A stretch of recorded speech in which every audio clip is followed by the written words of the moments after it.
আসসালামু আলাইকুম রহমতুল্লাহ। বিসমিল্লাহির রহমানির রহিম।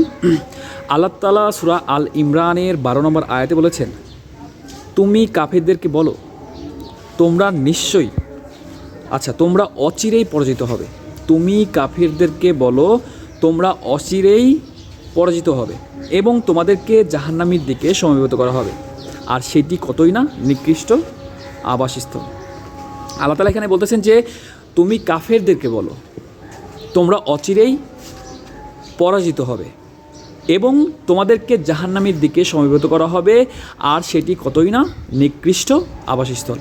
আল্লাহ তাআলা আমাদের সবাইকে বোঝার মতো তৌফিক দান করুক এবং আল্লাহ রাসূলের মাধ্যমে যা কিছু আমাদের কাছে পাঠিয়েছে তা গ্রহণ করা এবং তারপরে আমল করার তৌফিক দান করুক। সবাই 5 ওয়াক্ত নামাজ পড়বেন এবং আপনার আশেপাশে যারা রয়েছে, যারা নামাজ পড়ে না, হতে পারে আপনার পিতামাতা, হতে পারে আপনার সন্তান, আপনার স্ত্রী, আপনার ভাই বোন, আপনার পাড়া প্রতিবেশী, আপনার আত্মীয় স্বজন, সবাইকে যারা নামাজ পড়ে না সবাইকে 5 ওয়াক্ত নামাজের দাওয়াত দিন এবং সবাইকে 5 ওয়াক্ত নামাজের মধ্যে নিয়ে চলে আসুন। আর এর প্রতিদান অবশ্যই একদিন আপনি পাবেন ইনশাআল্লাহ, যেদিন আপনি আল্লাহর সামনে দাঁড়াবেন। আর আমরা সবাই এই পৃথিবীতে আসছি আল্লাহর কাছ থেকেই, আবার আমাদের সবাইকে আল্লাহর কাছে ফিরে যেতে হবে।